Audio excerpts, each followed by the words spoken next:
All right, ladies and gentlemen, coming to the stage next. Most of us have felt stuck or frustrated with some aspect of our lives, and we typically believe the problem lies with our own mind or emotions. What if the most powerful solution lies in our own physical body? Certain movements and poses may have the power to affect and improve every aspect of our lives. How is this possible? Our body is energized and sustained by important points in the body called the chakras. They serve as entry points for life force or prana, their vitally affects every aspect of a person's life. My tongue has decided it's no longer going to work. Ladies and gentlemen, Natasha Senkovich is a belly dancer with yoga and Pilates, and her work with combined energy healing and work helps us understand the true meaning of how chakras function. It is my honor and pleasure, ladies and gentlemen, as much as I botched that up, and I do apologize. It is my honor and pleasure to welcome Natasha Senkovich. That's so good. Hi, thank you. I'm so grateful to be here.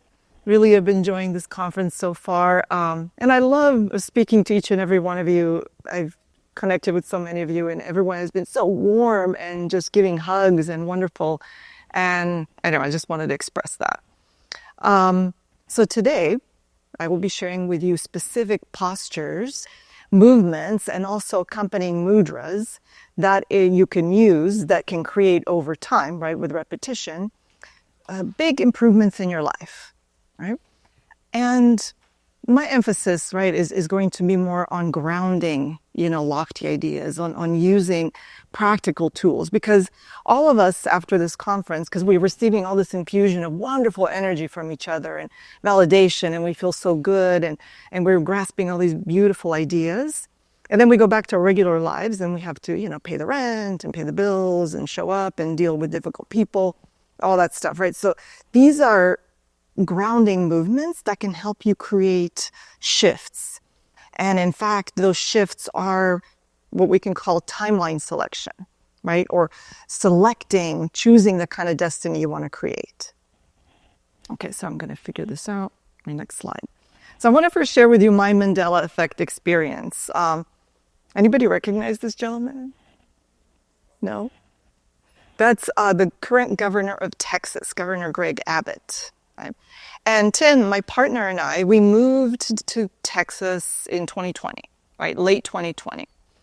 And my partner, he loves, his brain kind of works differently. He likes having the TV on at all times, right? Background noise. So as we're moving and we're puttering around, opening up our boxes, the TV got set up first, of course, and we got the TV going. And we both see our governor, right, our new governor, kind of cross the stage, hop up a few steps, similar to this sort of a setup, and, head to the podium and address the people in front of him, right? And, we're kind of looking at this in the background like, okay, right? And then fast forward about 6 months, maybe a year, right? Tim is cooking dinner. He's our cook. And the TV's on again, of course. And now we see him and he's in a wheelchair, right? And I'm thinking, was there an accident? So, I always have my phone handy. So I'm Googling, like, did he suffer some sort of an accident? Was something that happened recently? And I come to find out that this was an accident he had as a young man. I think he was just straight out of college and he was paralyzed and he's been in a wheelchair ever since, right? So, this kind of freaked me out. And because I'm not a typical Mandela effect experiencer as most of you are, this just kind of started happening to me very, very recently. And I think that the timeline wants to fog your memory up, the current timeline you're in. So I started kind of like getting lulled into, maybe I misremembered this.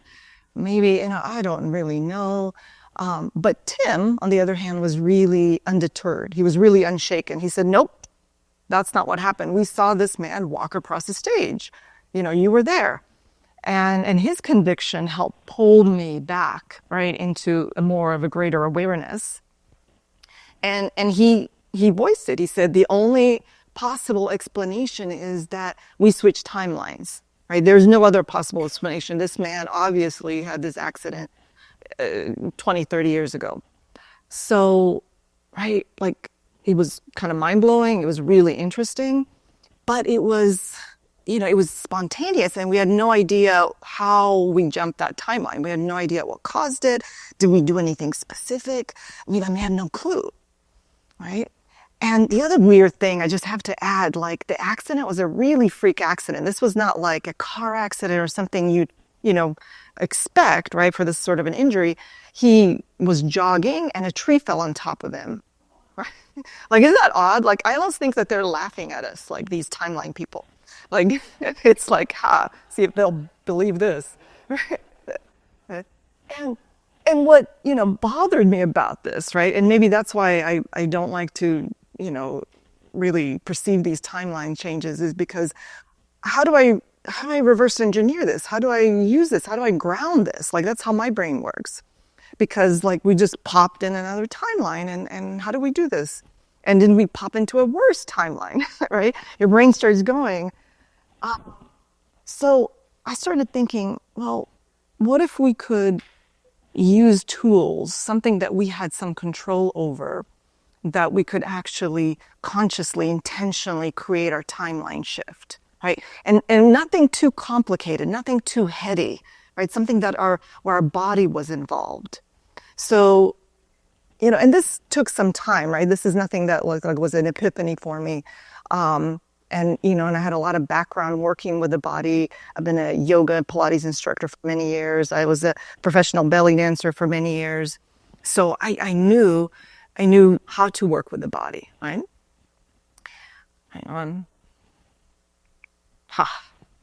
So again, reference to keys, right? Isn't that interesting? I might like the third or fourth person that used the key image, or Pippa, right?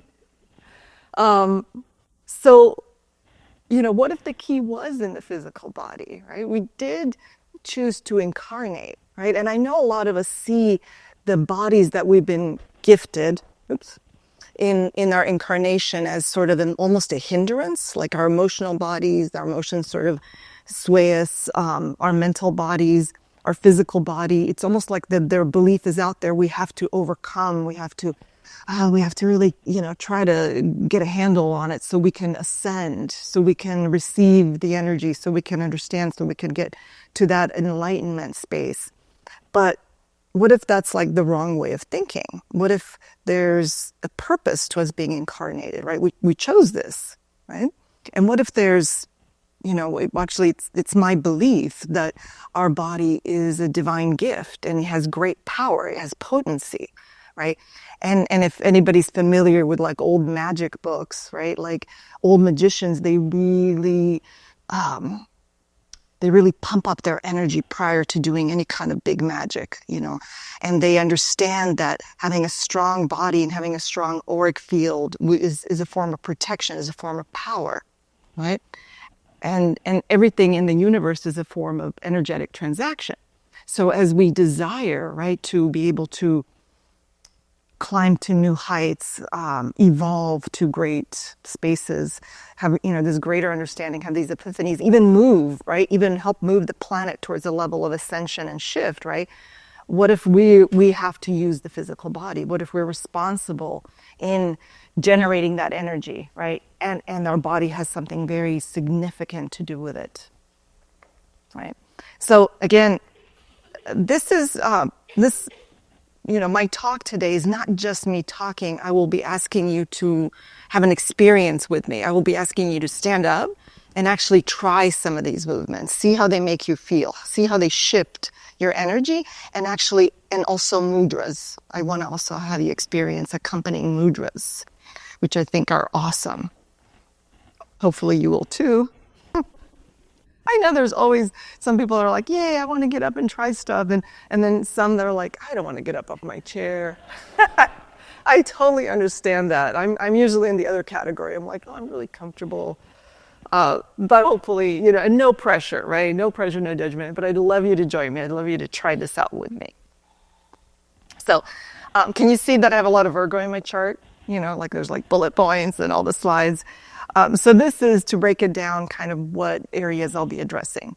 How to reclaim your emotional, psychological balance, right? Because if your brain hemispheres are wonky, right? If you get stuck and you're stuck in mental loops, you're not going to be achieving a lot, right? Or it'll be a lot of hard work for you. How to recalibrate your energy field for increased prosperity. I know this is a popular one. How to dissolve stress and fear, because stress and fear, they're kind of thought forms or even infiltrating little entities in your energy field, and they can siphon a lot of energy out of you. Their energy sucks. You want to have a tool to get rid of them or clear them. How to allow yourself to receive more good things. And notice the verbiage allow, right? Because the good things are everywhere, right? Like there's amazing people, amazing, beautiful things everywhere, but we don't feel worthy, or we feel like, we have all these little blocks, so we block them, so we keep our nervous system safe, right? And then there's a special bonus. I just had Heather, thank you, Heather, she's awesome, update this for me yesterday. The mudra that acts as a first aid in case of heart attacks. Because I want things to be practical and usable to you. Because there's so many other people in this conference that are just amazing, and so cerebral and wonderful, right? And maybe that's not me, but this is what I know. Anybody recognize this image? So this is the image of a major arcana card from a tarot deck, and it's the first or the last one, right? It's card number 0, and it's called the Fool, right? And because, am I still? All right. Because it's an old deck, right? It's taken from a tarot deck called Tarot of the Marseille, and I think it was created in 1639. So hundreds of years ago. And a lot of the newer versions of tarot decks depict the Fool as much more attractive, a lot more fun, a lot more of a positive interpretation. But this, I think, is the original one, right? This is what he's supposed to look like. And he looks pretty awkward, right? He's not very attractive to look at. And you can see how he's got, he's dressed really funny. I mean, he's obviously going on some long journey, and he's not dressed very practically. He's dragging the stick behind him. I mean, why wouldn't he want to fend off the dog that's tearing up his clothing? He's got a weird look, and he's looking up, right, as opposed to looking down. You should watch where he's stepping. And then finally, he is using a stick to leverage the weight of his stack, right? He's holding his possessions, but even there, he's got it wrong. Instead of using his right hand to hoist it over his right shoulder, he's kind of doing this, like this super awkward way, the most uncomfortable, unpractical way that doesn't serve him at all for his journey. So what is this card telling us? Because these old tarot decks, they are a lot of, mystery school secrets are encoded in these cards. So it's actually showing us how we work against ourselves, right, in our incarnation, right? How all the tools that we're given, we actually use our power in a way to make our life harder, right? And I know this could be a rich topic, and I've been a lifelong student and, also a teacher of the tarot, but I felt like it was very appropriate to the topic. All right, so let's get into the actual movements. So the first one that I promised to show you was how to reclaim your emotional and psychological balance. All right. So this is me. I'm Croatian, by the way. I don't know if you could tell by my name. And this was taken in Lošinj, an island off in the Mediterranean, in the Adriatic. And I'm leading a retreat and teaching a class. And I'm showing what's called a tree pose, right? Vrkshasana, a very typical balance pose used very frequently in yoga.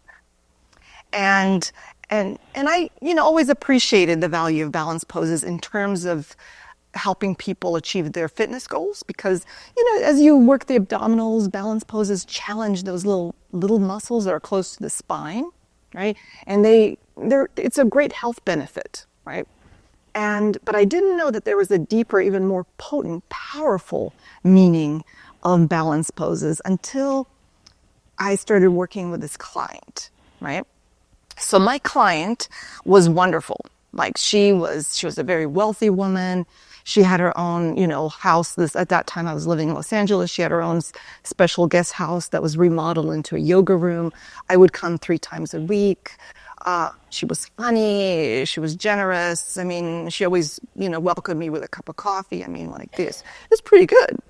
And then one morning, I got a call from her daughter that my client had tried to commit suicide by an overdose, and that she was going to be absent from her sessions for about a month while she attends kind of an intense 30-day rehab program.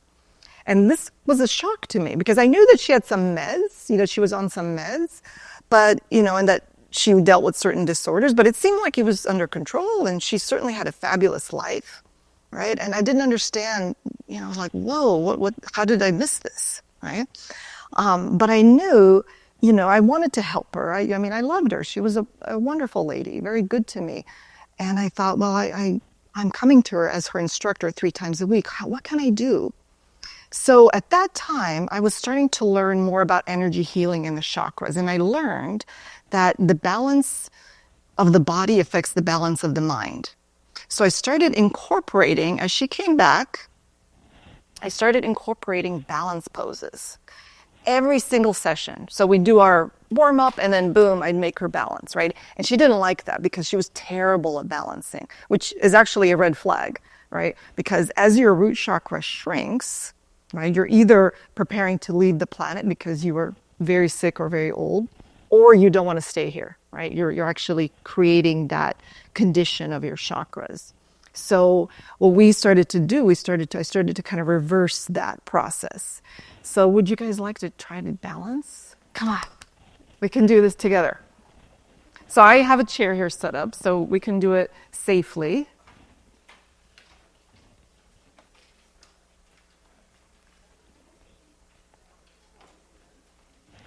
Right?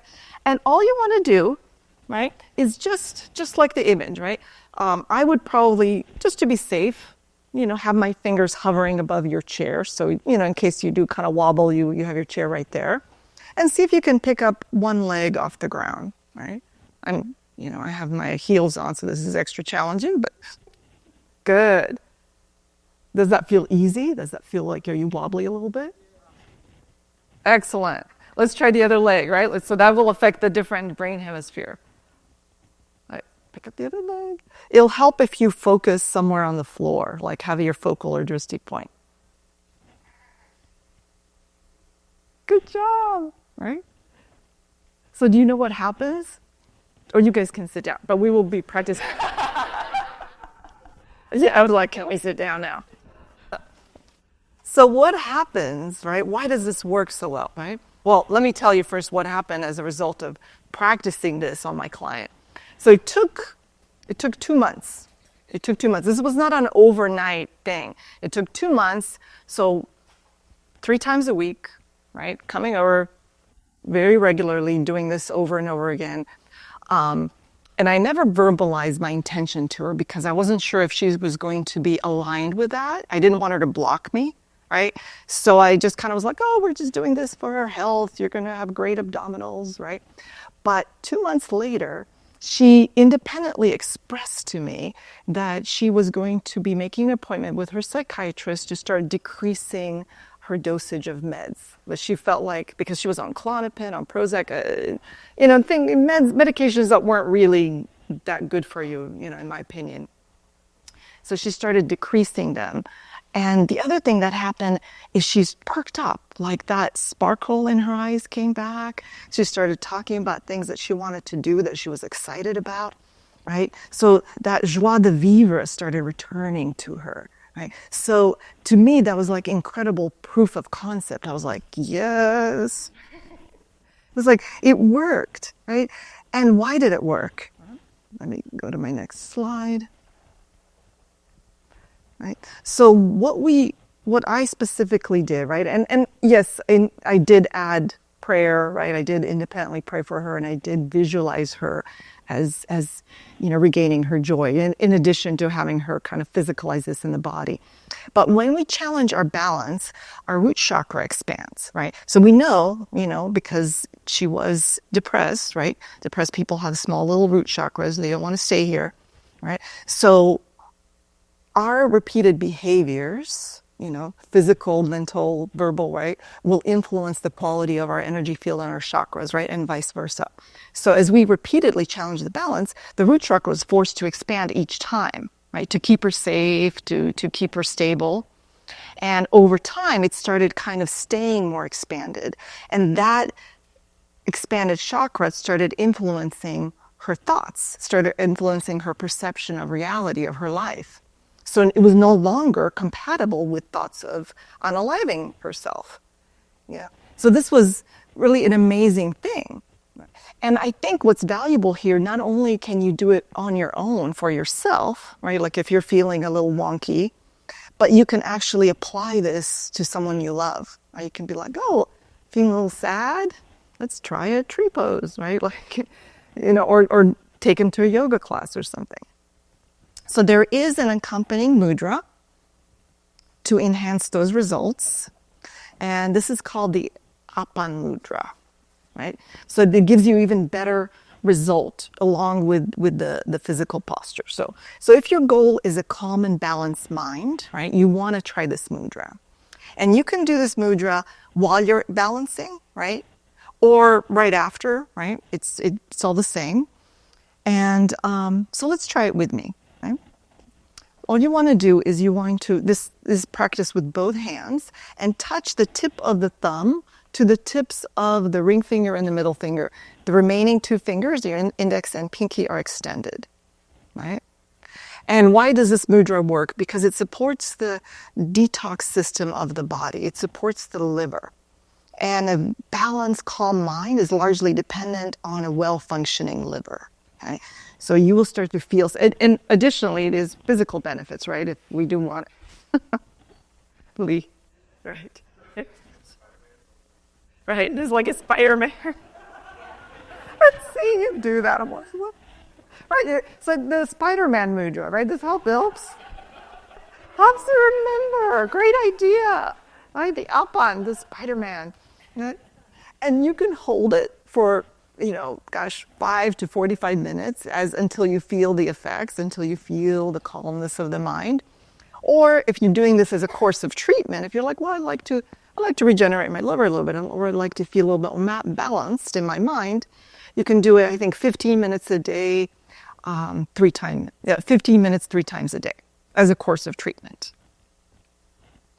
I keep wanting to ask any questions, but I know that there's an allotted time, so I'm going to stay focused. So let's go to the next bullet point. Recalibrate your energy for increased prosperity. This is a good one. This is a very popular one with my clients. So this is an image of me in my belly dance days, right? And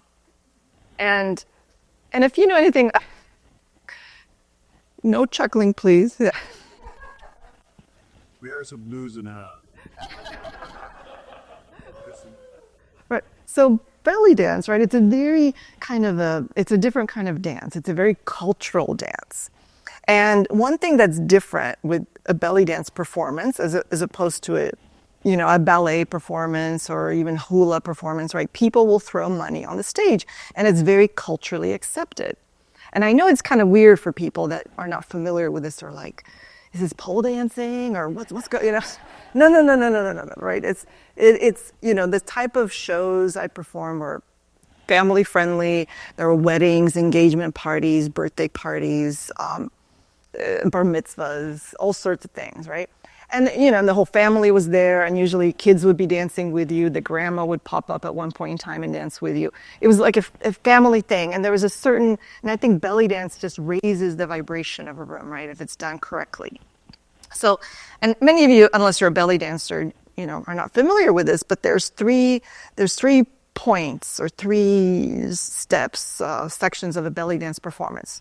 The first one, you enter with a veil usually, or some kind of a prop, and it's a greeting for the audience. So you're dancing, greeting, and hopefully you have a musical accompanied by live musicians. And then the dancer then shows her skill because there's rhythm changes. So sometimes like you apply a little bit of Khaliji, which is a Saudi rhythm, and then you apply this and maybe this and stuff. And it's, again, you're introducing yourself to the audience. The second portion, which lasts, is sort of the middle portion of a belly dance show. It's like there's a lot of pop songs. And you choose those because you want to choose a popular pop song that people like already, and it'll kind of help carry the energy, keep the energy up of the show. So people are clapping, they're like, oh, I love this song. And at this point, you're inviting people up to dance. Hopefully, the guest of honor, the birthday person, or the newlyweds and stuff.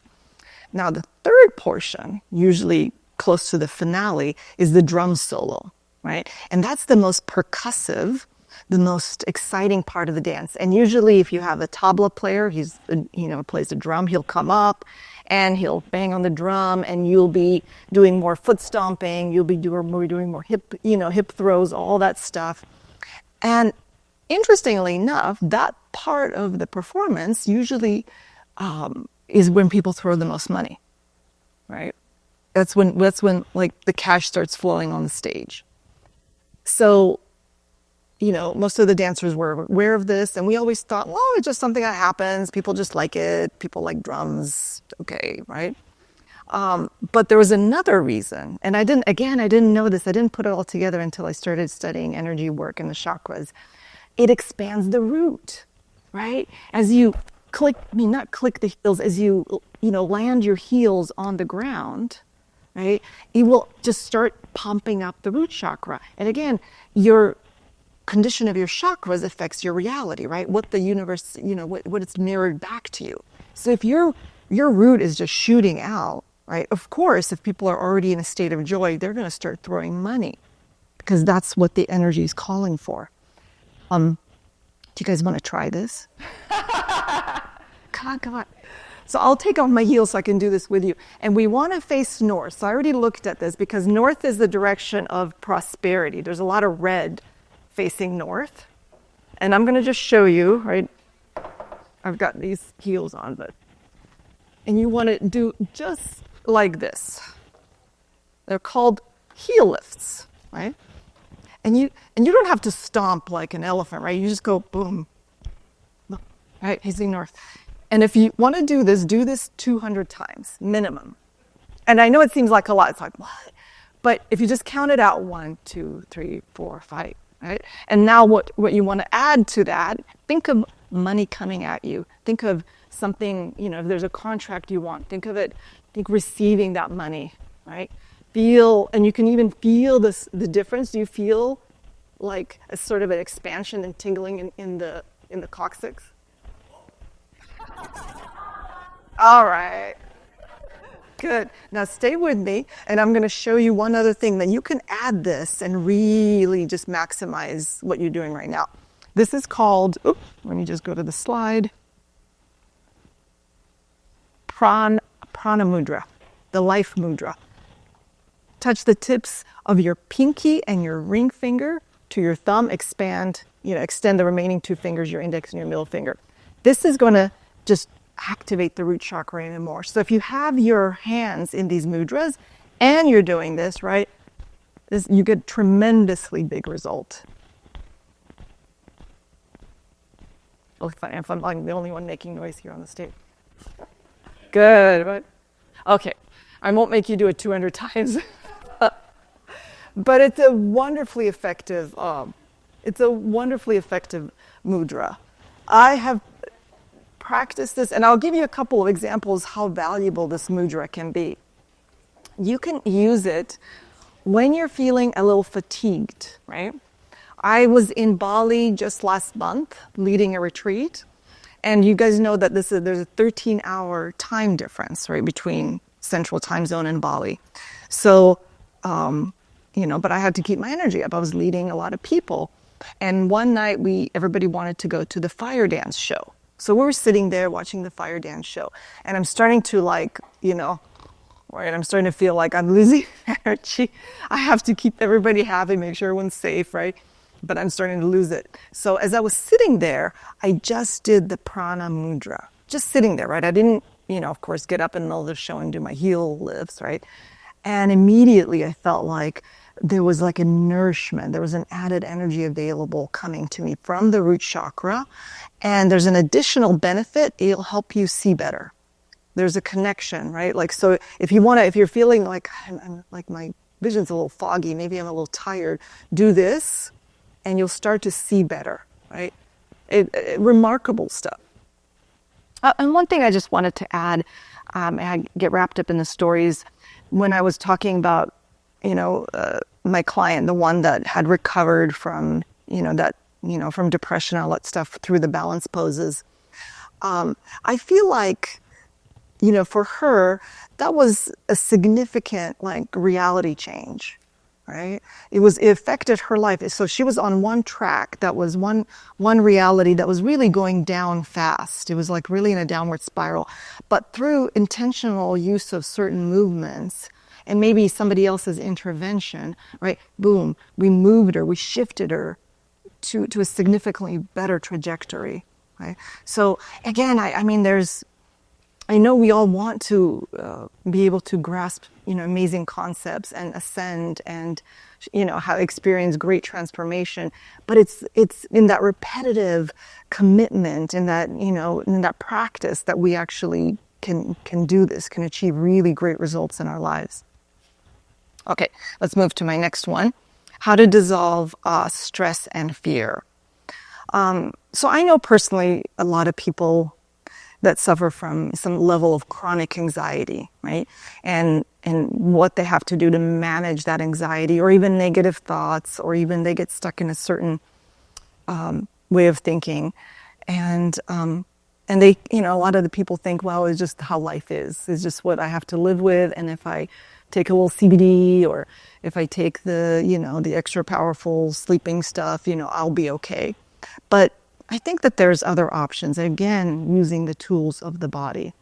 So the stress and anxiety, I can kind of take two forms. One, they're always here in the solar plexus. So the solar plexus gets congested and starts pulsating when we feel we're under attack, or we feel like we're threatened in some way, whether that's real or generated by our mind, right? It's here. This is what starts kind of experiencing a disturbance. And it can happen suddenly, right? I remember I was in Salt Lake City early 2020, and there was an earthquake, and it was a very unexpected one. I fell out of bed, and I kind of got up and started stumbling, and my solar plexus was just doing this, right? Because I felt like I'm under attack. Oh my gosh, something's going to fall on my head. And I felt nauseous, right? Because it immediately it was so strong, it affected a physical response in the body. The second way people experience is, and this is even more difficult, I think, is the chronic solar plexus congestion. When you're feeling like, well, I have chronic anxiety or chronic, the struggles with something, and I feel it here in my solar plexus, and it's almost like the frog in the water, right? I'm so used to it, having that little extra pressure that, but if I have a little drink at night or a little smoke or something like that, it helps me alleviate the pressure. That's kind of, I see this a lot, and no judgment, we all do this. So it's really important to learn a tool to wring out, to clear out the energy of the solar plexus. Number one, not to identify it, because a lot of times people think, well, that's who I am. I'm anxious. I'm this. No, it is this congested ball of energy here, and all you got to do is clear it out. So we're going to actually try a movement that will help this. So what we need is twists to decongest the solar plexus. Do you guys want to try this? This is the more gentle, approachable way, right? So again, use your chair. I really appreciate you guys doing this with me. And just take a little plie, a little bend the knees just a little bit, right? And kind of put your hand, you don't want to smack your neighbor, so just kind of hand behind head. Take an inhale. And as you exhale, twist just from the waist. Good. Inhale, come back forward. And one more exhale. Maybe go a little further. Good, let's try the other side. We're going to even it out. Again, maybe do a little bit of a deeper plie. I mean, if you have problems with your knees, of course, be cautious with that, right? We want to pump up some blood that will help decongest. Take an inhale, the other hand behind the head, and exhale. And come back. And again, inhale and exhale. Maybe go a little further and just twist from the waist. Right? Anybody burp? It helps. Burping is good. Right? And I'm going to show you another one that you might want to try. For those of you guys that are really like yoga or like these challenges, you can try or not. I mean, the first one is a lot more approachable. This is Utkatasana. Right? And you want to, again, bend, but you want to make sure that your toes are visible above your knees so you're not, endangering your knees.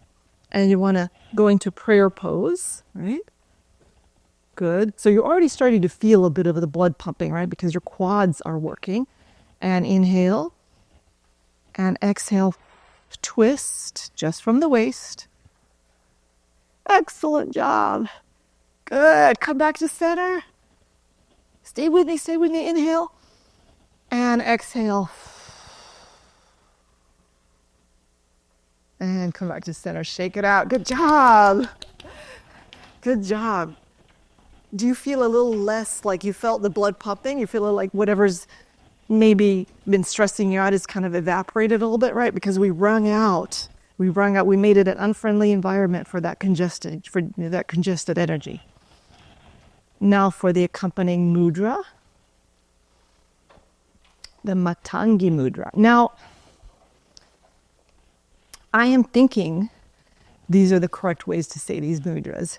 But if you do meet someone that's like, from a certain part of India and really understands Sanskrit, they might, have a corrected version of how to pronounce these. But the main thing is that we know how to do them. So this mudra promotes calm and eases tension, right? And, it's, again, a very important mudra. So you want to bring your palms together, right, at the solar plexus. Leave the middle fingers upright and then fold the remaining fingers, right? Kind of let them kind of interlace, right? Elbows are out, and then just have it right here, right by the solar plexus. And take a deep breath in and exhale. And inhale and exhale. Just two more, just like that. Inhale.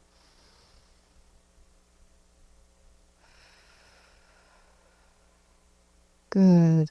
And last one, number 4, inhale.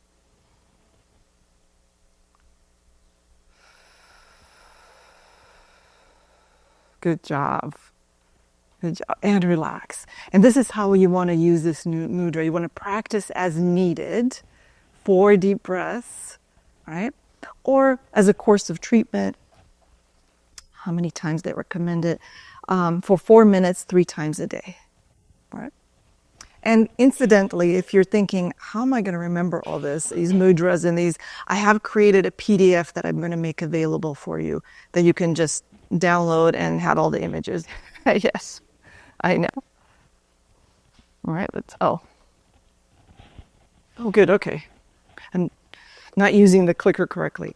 So how to get unstuck and open your mind to solutions. So I think that our brains are kind of programmable, right? And it's easy for our minds to get fixed.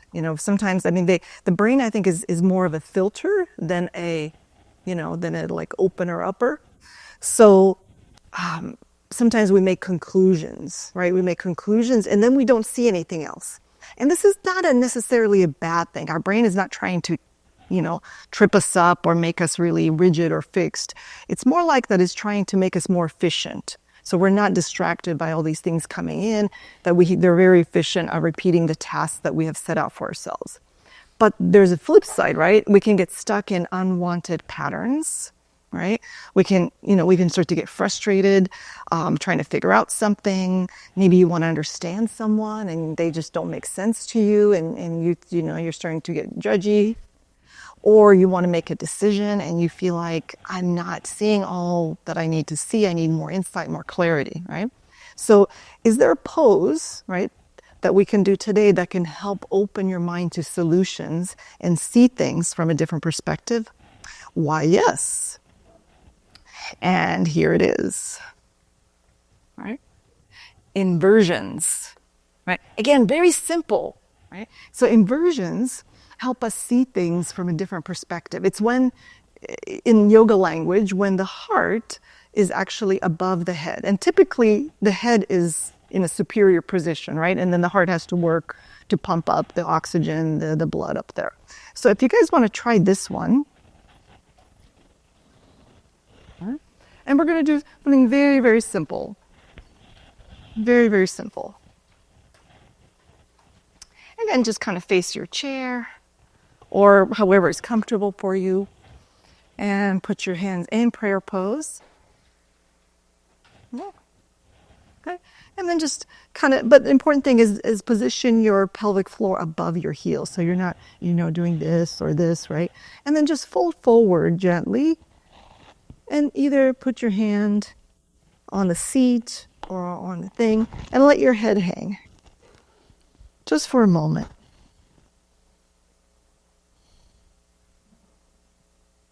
And a few deep breaths.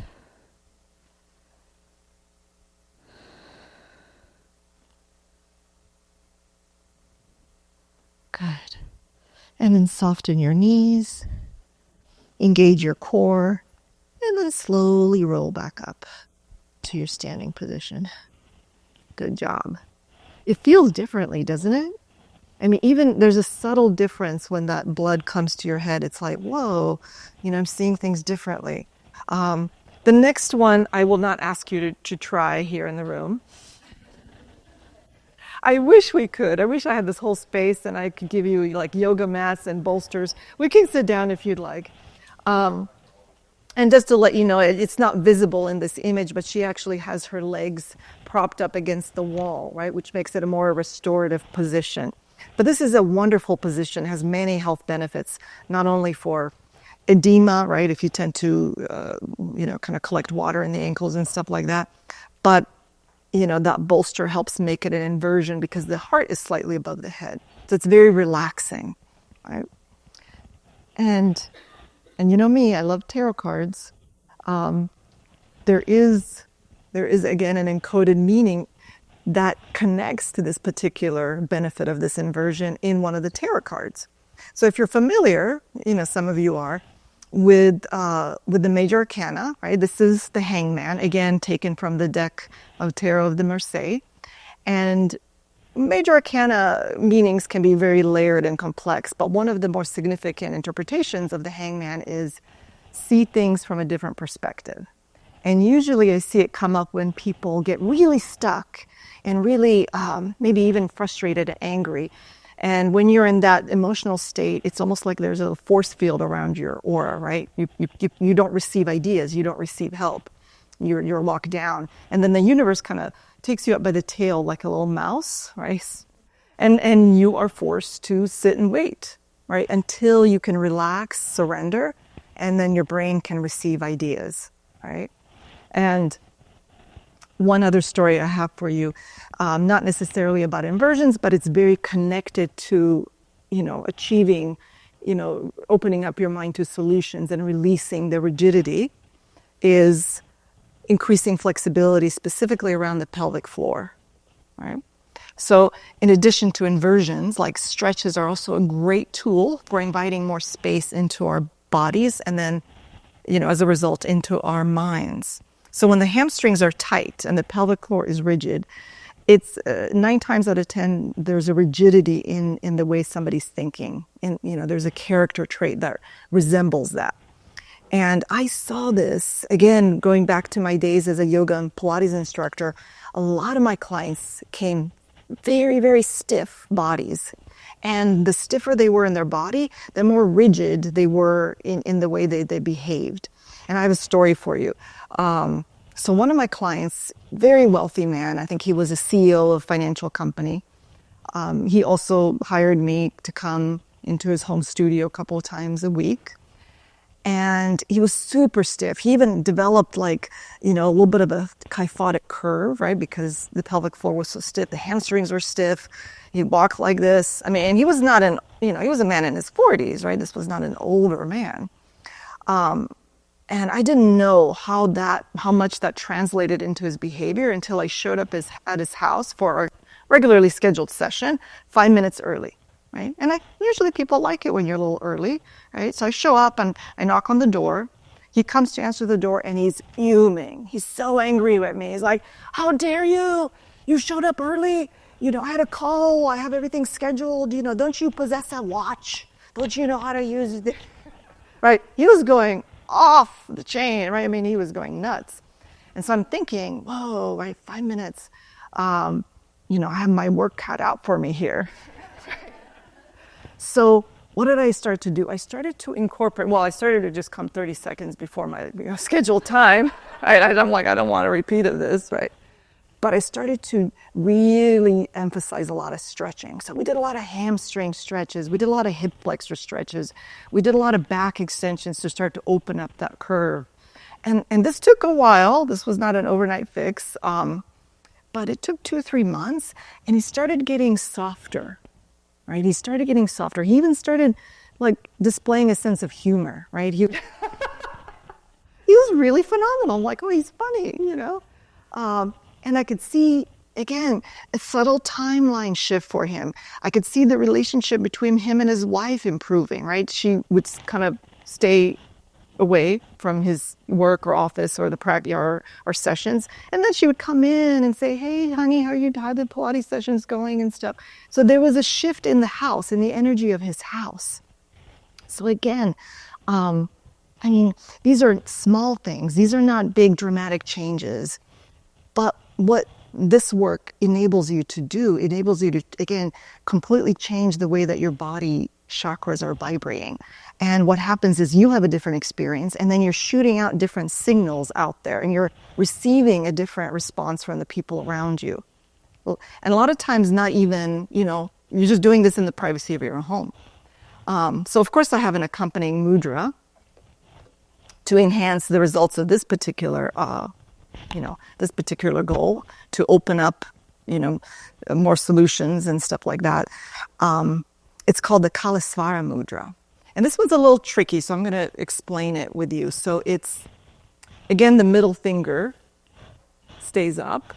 The index finger, I think you just join, the first joint, right, of the index finger. The back, ring, and pinky finger do not touch, right? And then the thumb touches. So this is the way it is. And you want to point, again, elbows are out, and you're pointing the thumb towards the belly solar plexus area. Right? So this mudra is powerful. It's said to rule over time. It calms the flood of thoughts, clears conflicting thoughts, and calms agitated feelings. And when we're in that more receptive state, we can make new observations. We find solutions to where previously we did not see them, right? So you want to inhale and exhale slowly 10 times, right? As you're holding this mudra. And then as you're practicing, you can slowly lengthen the pause after inhalation and after exhalation a little bit more. So there is more, right? To the power of this mudra. This mudra can also be used to change character traits, support memory and concentration, and also eliminate addictive behavior. So if you're using it for any of these purposes, right, then you need to practice at least 10 to 20 minutes a day, right? But imagine what's possible with this, right? Like, let's say that you are just having a really hard time. Like one of my clients is having a hard time with vaping, right? If you really have a hard time, but you want to stop vaping, you see how it's negatively affecting your body, just put this in your mind. Maybe say a little prayer, invoke the divine to help you, and breathe, hold it. It will start to work, right? These are your timeline selection tools. And I know, I'd love to have us be able to hold it, for the 10 breaths, but I feel like someone's going to come out of the corner and tell me I'm at time. I don't know. How am I doing with time? Yeah, I'm doing pretty good.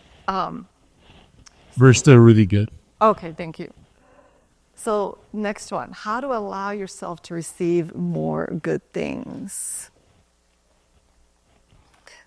So if we spend most of the day feeling stressed or anxious, right, that's a good indicator that your solar plexus is pretty big. It's congested. It's kind of running the show. But if you're spending most of the day in a space of gratitude or with loving thoughts, right, peaceful thoughts, that's a good indicator that your heart chakra is strong, right? And what feels better, right? Feels better to have that strong heart chakra where you feel like, I'm just happy and grateful, and the world is mirroring that to me. I'm attracting this beauty around me, right? And now that we've done some twists, right, and we expelled some of that stress from the solar plexus chakra, and we've also pumped up the energy in our root, so there's more energy available by the body, for the body, we can now encourage the opening of the heart chakra. So classic, rewind that. I'm going to show you something else, right? I'm going to show you what happens, and we all do this. I'm guilty of this too, right? I have my phone right here. And I'm like, my precious, right? Just horror, slouching, right? And we all do this, but what does that create, right? That creates that kind of an upper body curve, right? And the person is not intentionally doing this. They're thinking they're connecting and engaging. But what happens is, and I remember, our repeated thoughts, our repeated physical postures affect our energy field. They affect our experience of life. And this posture is very protective. It's like I'm protecting my heart. I'm expecting attacks, right? So your energy is going to adapt to that repeated posture, and you're going to invite those experiences from the outside world that are going to validate, I don't want to be bothered, I'm isolating, I'm protecting, right? So we have to figure out a way to counteract that repeated posture. So we change, again, jump into a different timeline, affect a different experience of reality. And I have a simple one for you. Right? Just this, right? But again, we want to do it correctly. You can be in your chair, so interlace your hands, right? And if you can, please position your torso right above the waist. So you don't want to be forward or backward, right? We want to be safe. And as you inhale, just lift up from the waist and open the heart. Right? And physically, what happens when we open this, right? Because repeated slouching will tighten the pectorals and will kind of create that kyphotic curve. And you can relax whenever you're ready. I appreciate you guys, doing this with me. But if we can do this, right? If you're spending most of your day working at the laptop and you do this every hour on the hour, again, that's going to shift your reality, right? Again, that's going to shift you into a whole different experience of life. And the mudra that will enhance those results is a beautiful mudra. It's called the lotus mudra. It's a heart opener. And you want to do this mudra when you're feeling sad, you're feeling drained, maybe you feel misunderstood, right, or exploited, or somehow lonely, right? Because this will open you to the divine force that will fill you up, that will pour into you. So here's how we do this. We're going to just start with prayer pose right at the heart, right? All right, we're going to invoke the divine. And I'm going to also add something here. I want you to imagine right at the heart the face of somebody you love very much. And this could be somebody, a child, it could be even a pet, it could be somebody who's passed, right? Well, put them in your heart. Oh yeah, see, and I can feel already the frequency of the room shift, right? And now go ahead and just open up the fingers, right? The tips of the pinkies will stay connected and the outer edges of the thumb, but see if you can open the remaining fingers as much as possible. And 4 deep breaths right here, just receiving.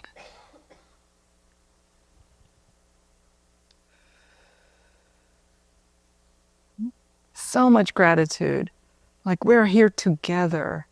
Like I have met people and strengthened my connections with people here that, gosh, I don't know if I could have achieved that in a lifetime. Perfect. Right. And then when you're ready, just slowly close your lotus flower back up. Right?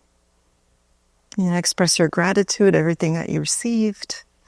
And then gently just let your arms rest on your lap. Right? You feel a shift. I feel it. Right? I've watched it. It's one thing I learned as a belly dancer, right? You can almost immediately tell the energy in the room. Like some people, you know, there's like energy that comes out to greet you and people are just supporting, or there's like a coldness, like they're, you know, one or the other. And I'm just really happy, you know, to feel your support. I feel the loving energy here, you know, just a lot of gratitude for that, right? And I threw in a bonus for today because I thought, how can I give things? Again, I'm a girl that loves results, right? I love grounding things. I love giving people a practice that they can, you know, like take their life into their hands, like do a whole, like a destiny selection, right? So here is the bonus, the mudra that acts as a first aid in heart attacks. Could be very valuable. And here it is. Dun, dun, dun. Right? This is the Apan Vayu mudra. It's a little bit more of a finger twister. So if you can adapt this at the first sign of a heart attack for yourself or somebody else, right? If someone else is having a heart struggling, you put their hands in this position, both hands. So here's how you do it. You first take your index finger and you touch the tip of the index finger to like the fleshy part of the thumb. And at the same time, you connect the middle finger and the ring finger to the tip of the thumb and extend the pinky. And you want to do this again with both hands, right? And this mudra supports the heart. It will support the heart, right? And you do this as needed, and you keep your hands in this mudra or the mudra of someone you're healing or that's maybe being affected until you feel the effects. So this could be a lifesaver.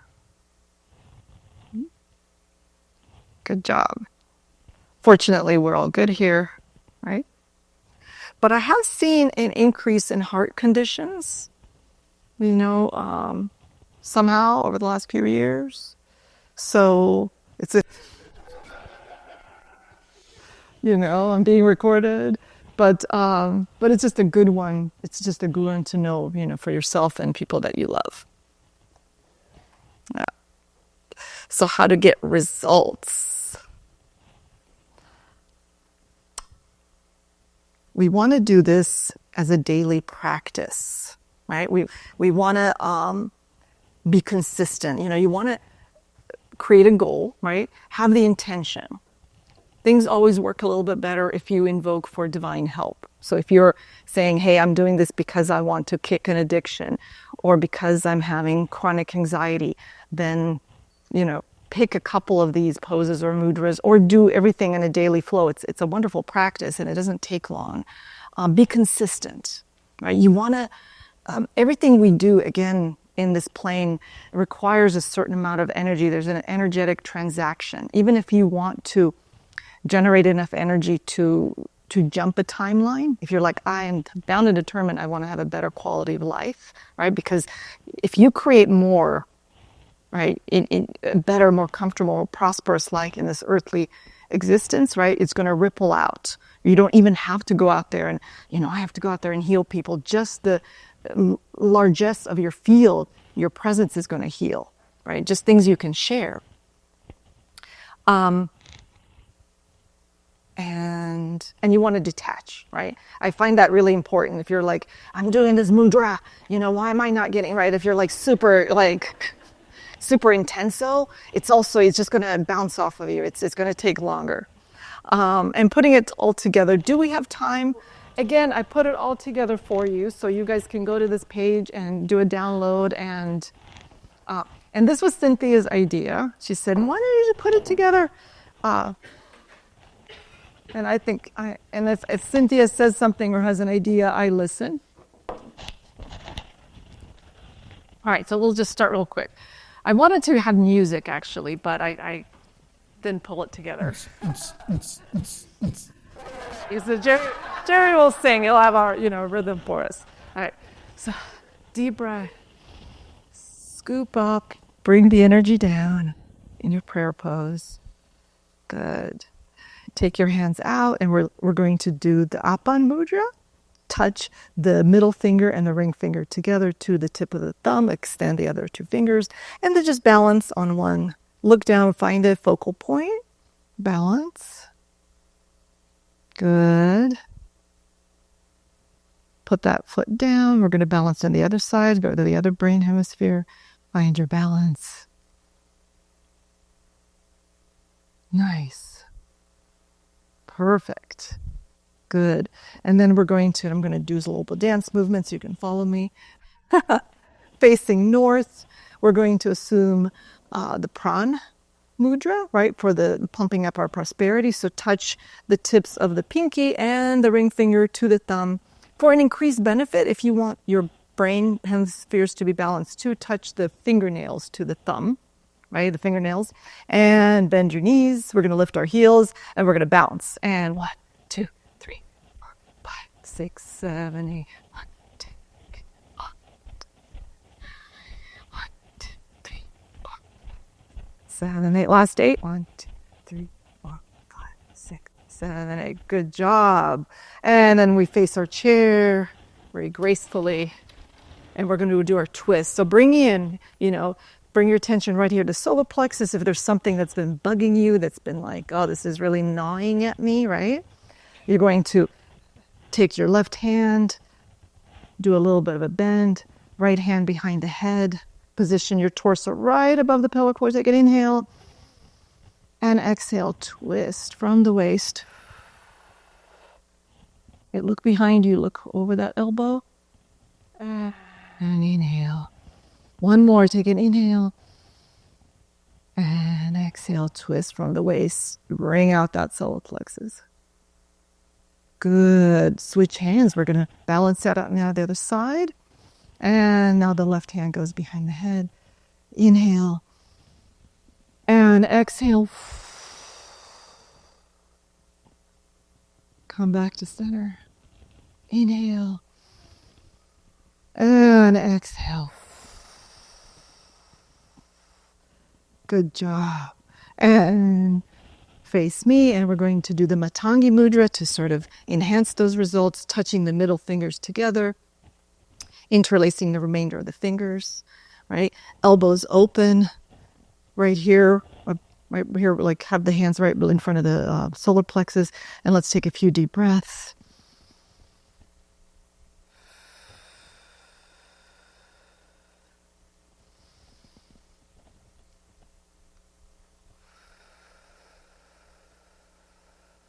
Good. Let's do one more.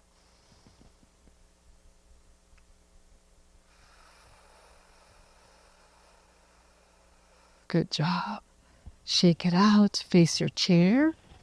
And we're going to do our inversion. So now we're going to see things from a different perspective. So bending the knees, and have something in mind maybe that's got you stumped. If there's something like, I just can't figure this out, ask for a solution and let your head hang. Few deep breaths.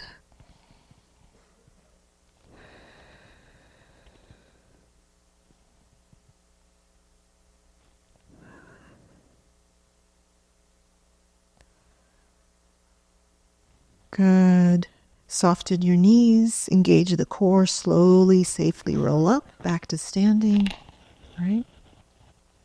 And we're going to invite more solutions by incorporating the Kalasvara Mudra. So middle fingers connect. The index finger just touches the first joint. Thumbs are connect, almost like a heart shape, and kind of fold the fingers. And again, elbows are up, pointing that thumb towards the solar plexus. And just ask for more ideas. Ask for your brain to activate. greater understanding.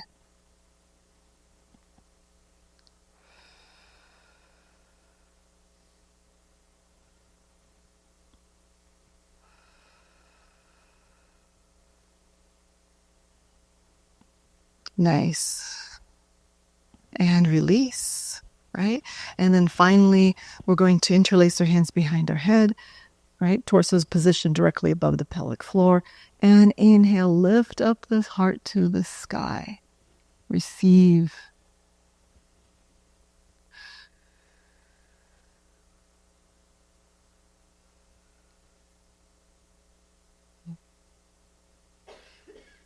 Good. And release. And we're going to close with the lotus, right? Prayer pose right at the heart, right? So if there's any way you felt like a little bit weird, a little bit like so you're not understood, invite that loving energy into your heart. Open up your lotus. The pinky tips are touching, the edges of the thumb are touching. And just allow that love.